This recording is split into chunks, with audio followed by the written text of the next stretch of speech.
భారతదేశ స్వాతంత్ర పోరాటంలో యుద్ధం చేస్తూ తెల్లదొరల గుండెల్లో సింహ స్వప్నంగా నిలిచిన నేతాజీ సుభాష్ చంద్రబోస్ ఇప్పటికీ ఆయన మరణం ప్రశ్నార్థకమే. సుమిత్ర మండలి వ్యవస్థాపకుడు యాంజల ప్రభాకర్ అన్నారు. జనగామ జిల్లా స్టేషన్ ఘనపూర్ మండల కేంద్రంలోని శివునిపల్లిలో నేతాజీ సుభాష్ చంద్రబోసు 128వ పుట్టినరోజు సందర్భంగా విగ్రహానికి పూలమాల వేసి నివాళులర్పించారు. ఈ సందర్భంగా బూల్రా విష్ణు మాట్లాడారు.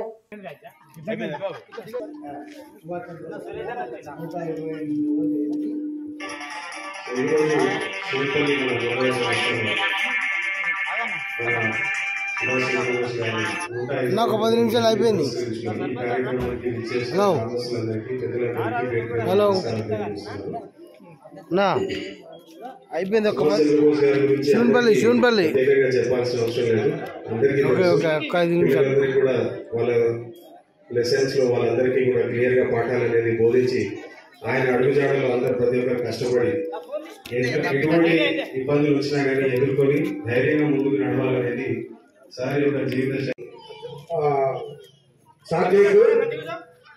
ఈ అమ్మాయి బాగుండదు మణి, ఈమె 10th, ఈ అబ్బాయి 9th. ఇక్కడ మన పాఠశాలలో పీడిగా స్పోర్ట్స్ లో ప్రత్యేకత ఉన్నటువంటి వ్యక్తి కొండరవి గారు. ఆయన బేస్బాల్ లో ఆయనకు ఆ అంశం కింద ఆయనకు జాబ్ వచ్చింది. అదే బేస్బాల్ లో ఈ ఇద్దరు పిల్లలకి జిల్లా స్థాయిలో అవార్డు తీసుకోవడం జరిగింది. కాబట్టి అదే మన మండల స్థాయిలో జిల్లా స్థాయిలో తీసుకోవడం జరిగింది. కాబట్టి వీళ్ళు మా పాఠశాలలో మంచి పర్ఫార్మెన్స్ గా మేము భావించి వాళ్ళని ఇద్దరిని మీరు ఆహ్వానించేందుకు వాళ్ళని తీసుకొని రావడం జరిగింది సార్. Thank you. మరి పిల్లలకి వారి యొక్క ప్రావీణ్యాన్ని మీరు గుర్తించి వాళ్ళకి కూడా ఈ అమ్మాయి విజయం సాధించింది. తర్వాత ఈయన రాష్ట్ర స్థాయి సీనియర్ సాఫ్ట్బాల్ లో కూడా ఈయన అబ్బాయి, వీళ్ళిద్దరు కూడా సీనియర్స్. రాష్ట్ర స్థాయి వరకు ఇద్దరు పోయారు, ఆమె కూడా రాష్ట్ర స్థాయి వరకు వేయింది. జిల్లా స్థాయి చంద్రుతండ వాస్తవ్యులు కొండ రవిసారి గారి యొక్క ఆధ్వర్యంలో ఈ యొక్క పోటీలలో విజయం సాధించినందుకు గాను మన శివునిపల్లి గ్రామ వాస్తవ్యుడిగా శివునిపల్లి పీఈడి సారిగా మనం అందరం గర్వించాలి. తప్పకుండా శివునిపల్లి బి మణి రాష్ట్ర స్థాయి సీనియర్ సాఫ్ట్బాల్ లో విజయం సాధించడం జరిగింది.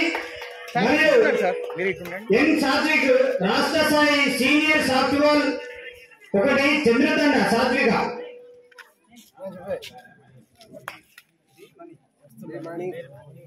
కష్టపడి పంటలు పండిస్తున్నారు. సో వ్యవసాయ శాఖ తరఫున ఎటువంటి పథకాలు ఏవి ఉన్నా కానీ వారికి ప్రాధాన్యత ఇస్తూ కూరగాయలకు సంబంధించి ఉద్యానవన శాఖ నుంచి కూడా ఎటువంటి పథకాలు ఉన్నా కానీ వారికి ఫస్ట్ ప్రాధాన్యత ఇస్తూ వారికి తగిన సహాయం చేస్తారని సభాముఖంగా తెలియజేస్తున్నారు. మహాత్మా గాంధీ గారు అహింసా పద్ధతిలోనే స్వాతంత్రాన్ని ఏర్పాటు చేయాలన్న సంకల్పం ఉంటే సుభాష్ చంద్రబోస్ గారు హింసతోనే స్వాతంత్రాన్ని సిద్ధించవచ్చు అనే ఒక ఆజాద్ హిందూ ఫౌండేషన్ అనే ఒక స్వచ్ఛంద సంస్థను ఏర్పాటు చేసి మీరు నాకు రక్తాన్ని ఇవ్వండి, నేను మీకు స్వాతంత్రాన్ని ఇస్తాను అని సంకల్పించి బ్రిటిష్ సామ్రాజ్యాన్ని రవి ఆస్థానించిన బ్రిటిష్ సామ్రాజ్యాన్ని గడవలాడించారు.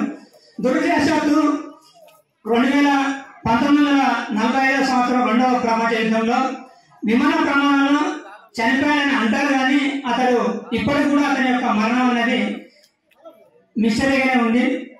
అటువంటి గొప్ప మహనీయుని యొక్క విగ్రహం ముందు నిలబడే అవకాశం మనకు రావడం నేను ఈ అదృష్టంగా భావిస్తూ ప్రత్యేకంగా సుమిత్ర మండలి వారిని ప్రత్యేకంగా అభినందిస్తూ ఈ యొక్క కార్యక్రమంలో అవకాశం ఇచ్చినందుకు నిర్వాహకులందరికీ పేరు ధన్యవాదాలు చేసుకున్నాను. జై హింద్, జై భారత్.